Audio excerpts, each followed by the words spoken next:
Assalamu alaikum warahmatullahi wabarakatuh. Kabajamtoota hordoftoota keenya hundi keessanuu baga nagaan jiraattan fayyaa qabdanii jiruuf jireenya keessan haalli qilleensa wal fakkaatu isiniin jedha. Kabajamtoota hordoftoota keenya akkam jirtan isiniin jedha. Bakka kana eenyu jira yoo jettan ana eessa jirtu yoo jettan kushiinaa jira.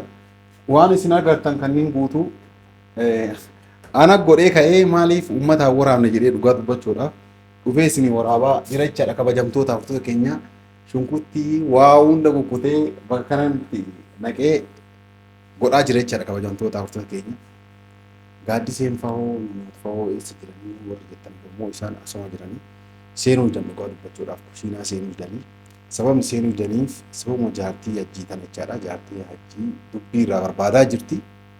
Ijoollee tanarraa maal akka barbaaddu hin beeku sababa kiyyaan jechaadha.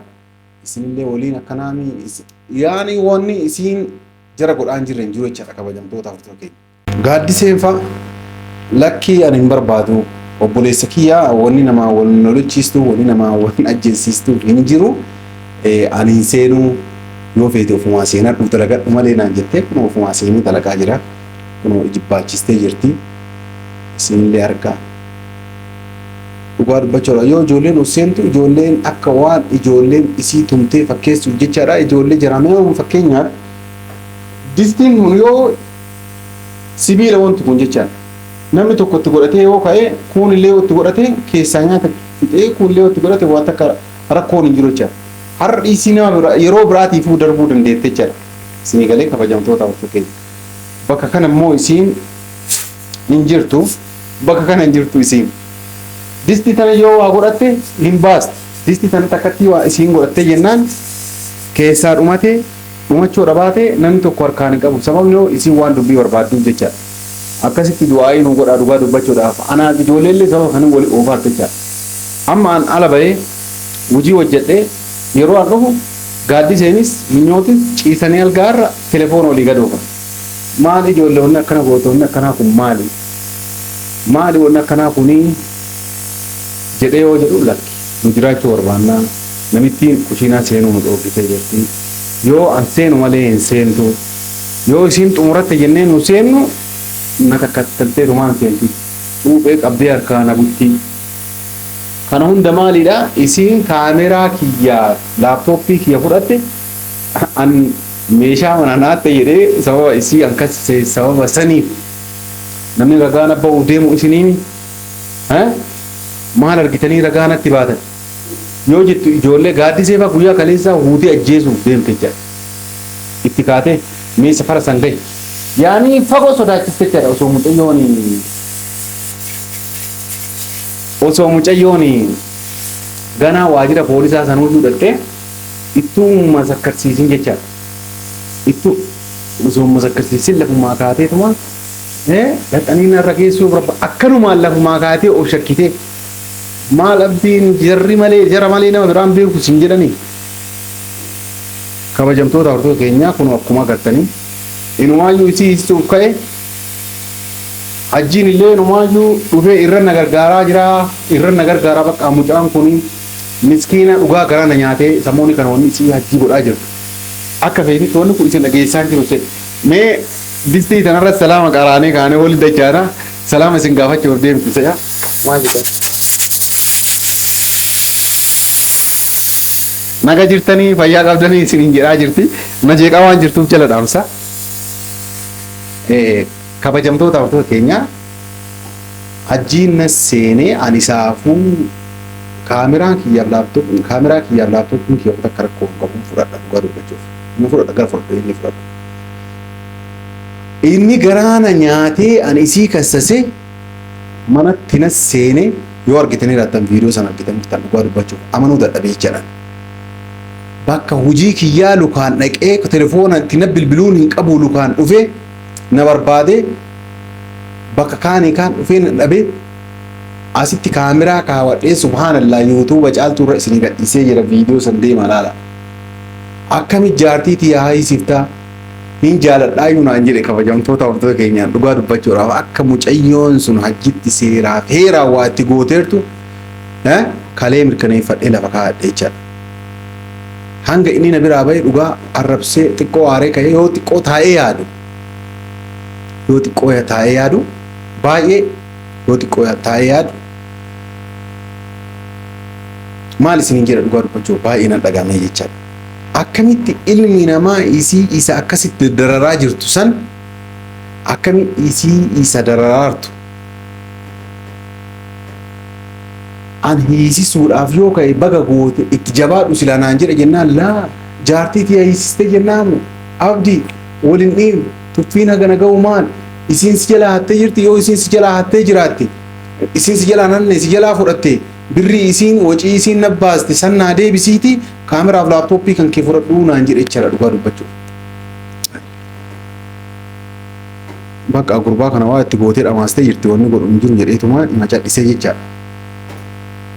Kushiinaa ijoollee seenuu dhoogitellee silaa osoo namni isii fuudheeru jiraate osoo hajjii yaanii nama hajjii isiin sodaatu taatee nama hajjii kabajju taate hajjii himatan jechaadha yoo isii waa balleessite. Nama isiin hin kabajne nama jaarsa ofii hin kabajne namni jaarsa ofii meezana irra hin kenne inni namaa miti. Jaarsa ofii meezana irra kaa'u jaarsa kabaja si toru kanaayyuu miti kabajamtootaaf abbama fedhe yoo ta'e dubartoonni asumaan dubartootaaf dhaamsa dhaamuu qaba. Jaarsa kan kee meezana irra yoo hin kenne atis meezana irra of kaa'i ati namaa miti. Jaarsa kan keetiif yoo bakka hin kennine ati meezana irra of kaa'i ati namaa miti. Jaarsa kan kee yoo kanaan kan jijjiirtu taate meezana irra of kaa'i ati namaa miti. Namni ati badduudha akka siin jedhu eegina ati ofumaanuu badduudha jecha yoo jaarsa kan keetiif kabaja isaaf malu hin kennine. Asla ilmi dhiiraa tokko kabajamtoota ofitoo keenya dubartoota irraa wanni barbaadu kana dubbachuuf illee inni waan jaartiin hajjii nu dubbachistee dubbanne malee. Ilmi dhiiraa tokko dubartii irraa wanni barbaadu wama takkaayyuu miti. Akka qottee boccee isa nyaachistuufi miti. Isumatu isii horata haa xiqqaatus haa guddatus. Garuu meezaana jaarsa ofii dubartiin yoo hin beekne isheen surra qasa. Yoo kanaaf hin taane boru kaaniifis hin taatu. Yoo kanaaf hin taane boru saniifis hin taatu jechaadha.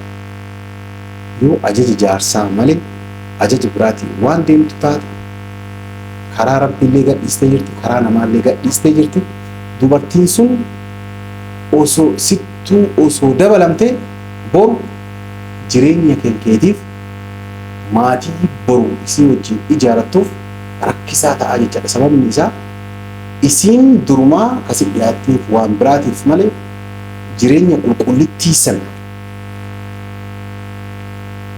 si wajjin jiraachuuf miti jechuudha. Dubartiin jireenya qulqulluu nama wajjin jiraachuuf hawwii qabdu jalqabumaa qabeenya namaa nama hin gaafattu. Jalqabumaa qabeenyumaa si hin gaafattu. Hin qabu jedhin viidiyoo kiyya argitanii jirtan kabajamtoota hortoota keenya kan seenaa dhugaa kan mucaa abbaa qabeenya nama jaalatu tokkotti dubartii jaalatu tokkotti dubartii jaalatu takkaan mucaa abbaa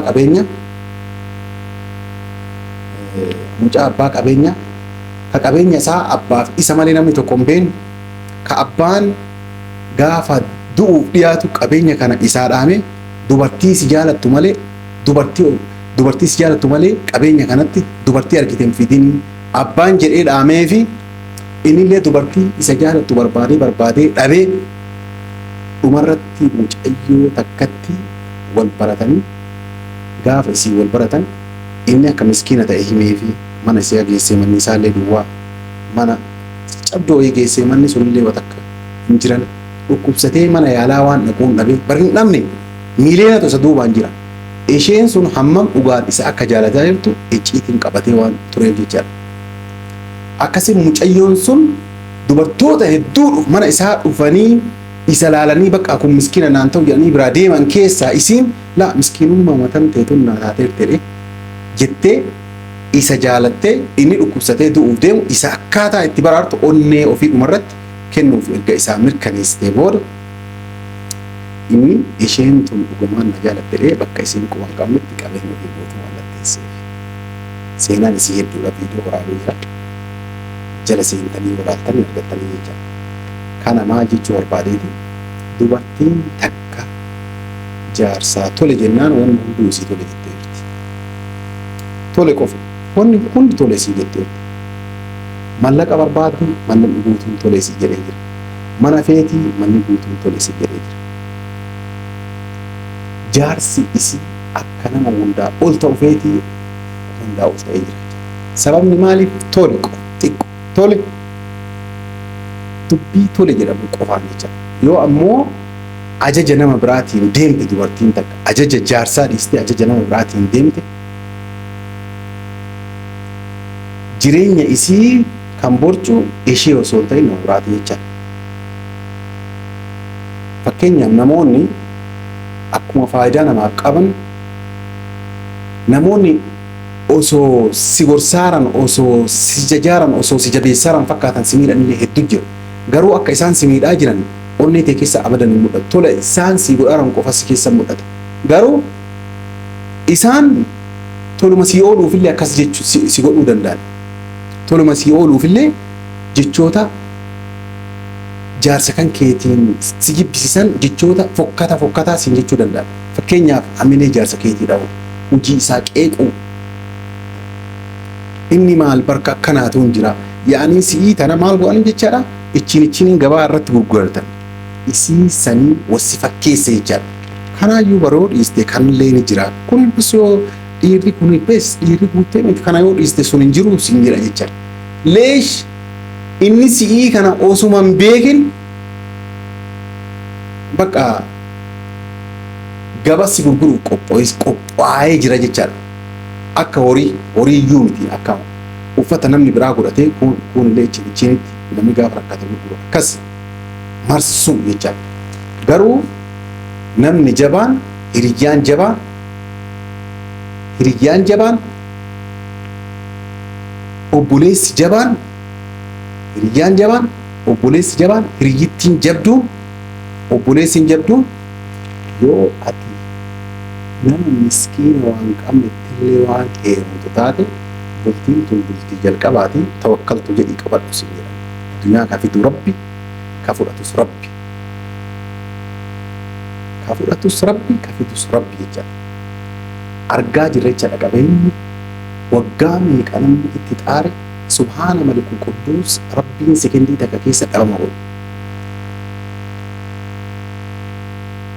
kanaaf rabbiin illee waa'ee jaarsaaf jaartii kana jabeessee inumaa jaarsaaf jaartii jidduu mi'aa kenneerra jedhama rabbiin mi'aa kennee qofa osoo hin taane riskii illee kenneerra jedhama namni tokko yoo riskiin isaa itti irratti nama ho'iitu salawaatullaahi nabi muhammad dhaqee jira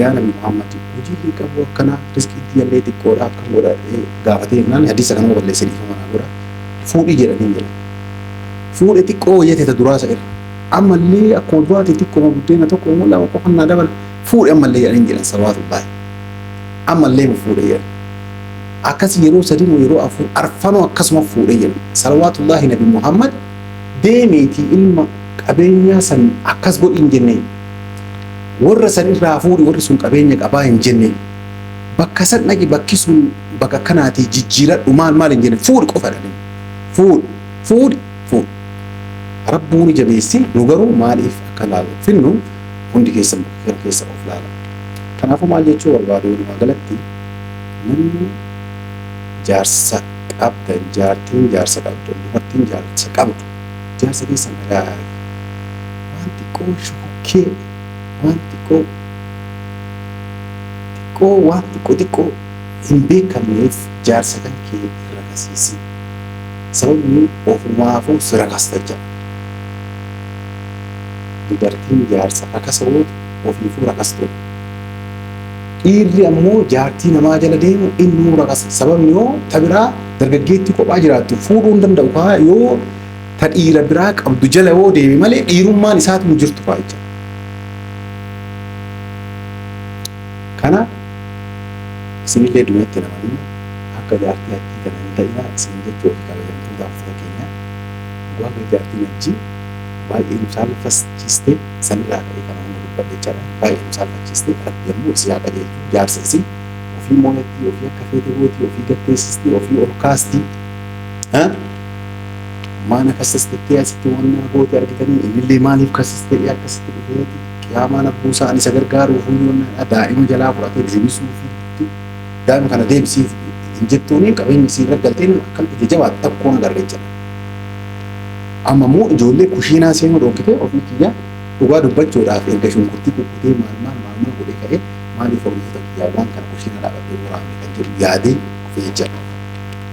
Kanaaf kabajamtoota ofii keenya gara namaan dubartiin jaarsan kabajin jaarsa keessan kabajaa dhiisaa kabaji. Jaarsa kan kee keessattuu jaarsa kabaja si godhe kabaji. Jaarsa maatii ofii osoo sin dhorsin jaarsa gosa ofii ergate kabaja maatii keetti horee kabaja sitti horee maatii keetitti horee si fuudhe irra kasiise. Bor waa rabbi si godhu hin beektu filannoo ofii qopheessi yeroo hunda jedha dubbitan kabajamtootaaf ta'e. Kana warroon immoo bakka kanaa keessa jirtan of laalladhaa. Rabbiin namuufuu riskii kophaa uume garuu namni sun akkas hayyoonni dhugaa dubbachuudhaaf yeroo baay'ee hayyoonni waa xiinxalanii qorannoo hedduu godhanii waa dubbatan malee lafaa kaanii waan dubbatan dhugaa dubbachuudhaaf. An kitaabolee hedduu dubbise keessatti waa'ee jaarsaaf jaartii waan dubbatamu keessatti dhugaa dubbachuudhaaf jalqabumaa dubartiin bismillaahi rahmaani rahiim gaafa jaalallee miti waan kanarratti jaalalleen maqaa jaalalleetiin dubartiin miidhamillee hedduu waan jiraniif kanarratti jaalallee keessarra of gadhiisan. Dhiirri tokko yoo si barbaade dura dursoo wanni godhu dhiirri si barbaadu dhiirri bultiif si barbaadu dura dursoo wanni si godhu si wal baratee jennaan waa haraamaa dhiise garuma halaalaa siin deema takka. Lammaffaa maatii ofiitiin wal si barsiisa. Sadaffaa yoo hiriyoota amanu qabaate hiriyoota ofiitiin wal si barsiisa. Kan itti aanu immoo maatii ergatee kabajaadhaan akkasitti si fuudhuuf yaala jechaadha. Kana godhee jennaan dhiirri sun bultii barbaada. Wanni ati booda irraa shakkituuf hin jiru. Qabeenyi si dhossuun waan si ilaallatu jechuudha. Leesh si ilaallatu dhiirri bultiif si barbaadu kana jechuudha. Dhiirti bultiif si hin barbaanne hoo dhossamaan waliin haa jiraannu yoo ta'u yeroo duraa isaan booda maatii kiyyaa boodaa maatii keetiin waliin erganna inshaallah maal sin jedhu. Viidiyoo isinii dheeressee jira warra bakka kanaa na hordoftan hundi keessan galatoomaa yeroo biraa walitti dachaanaa nagaan nu turaa oolmaa gaarii qabaadhaa isiniin jedha.